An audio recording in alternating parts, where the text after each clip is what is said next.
Hi friends, welcome back to my channel unbox kitchen. ఈరోజు మన కిచెన్లో పన్నీర్తో ఒక మంచి స్టార్టర్ రెసిపీ చేద్దామా? అదే పన్నీర్ పాప్కార్న్ అండి. సింపుల్ ఇంగ్రీడియంట్స్తో చాలా తక్కువ టైంలో రెడీ అయిపోతుంది ఈ స్నాక్. పిల్లల నుంచి పెద్దవాళ్ళ దాకా అందరూ ఇష్టంగా తినే స్నాక్ ఇది. ఇంకా ఇది ఒక హై ప్రోటీన్ స్నాక్ అన్నమాట. మరి సింపుల్ ప్రాసెస్తో సింపుల్ ఇంగ్రీడియంట్స్తో అయిపోయే ఈ పన్నీర్ స్నాక్ని ఎలా చేసుకోవాలో చూద్దామా? ముందుగా దీనికోసం ఒక మిక్సింగ్ బౌల్లో హాఫ్ కప్ మైదా తీసుకోండి. అందులోకి రుచికి సరిపడా ఉప్పు, మిరియాల పొడి, చిల్లీ ఫ్లేక్స్, ఇంకా ఆరిగానో వేసి బాగా కలుపుకోండి. ఇప్పుడు పిండిలో కొంచెం వాటర్ పోసుకొని మీడియం కన్సిస్టెన్సీలో కలుపుకోవాలి. పన్నీర్ పీసెస్కి ఈ పిండి బాగా కోట్ అయ్యేలా కలుపుకోవాలి.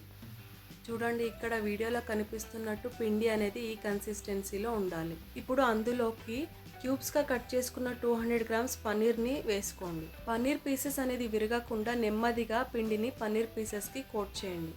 తర్వాత హాఫ్ కప్ బ్రెడ్ పౌడర్లో సాల్ట్ ఇంకా పెప్పర్ పౌడర్ వేసి బాగా కలుపుకోండి.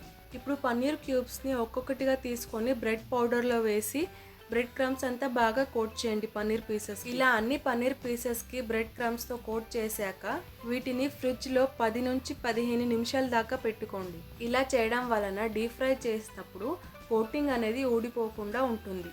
తర్వాత ఈ పన్నీర్ పీసెస్ని ఫ్రిడ్జ్లో నుంచి తీసి మీడియంగా హీట్ అయిన ఆయిల్లో ఒక్కొక్కటిగా వేసుకొని బాగా ఫ్రై చేసుకోండి. పన్నీర్ పీసెస్ అనేవి క్రిస్పీగా అయ్యేదాకా అటు ఇటు ఫ్లిప్ చేసుకుంటూ ఫ్రై చేసుకోండి. అంతే, క్రిస్పీ పన్నీర్ పాప్కార్న్ రెడీ. మరి అందరికీ ఎంతగానో నచ్చే ఈ పన్నీర్ పాప్కార్న్ని మీరు కూడా ట్రై చేస్తారా? ట్రై చేశాక ఎలా వచ్చిందో నాకు కామెంట్ చేయండి. వీడియో నచ్చితే లైక్ చేసి షేర్ చేయండి. ఇంకా ఇలాంటి టేస్టీ అండ్ సింపుల్ రెసిపీస్ కోసం అన్బాక్స్ కిచెన్ ఛానల్ని సబ్స్క్రైబ్ చేసుకోండి. మరో కొత్త రెసిపీతో ఇంకో వీడియోలో కలుద్దాం. అంతవరకు స్టే ట్యూన్డ్.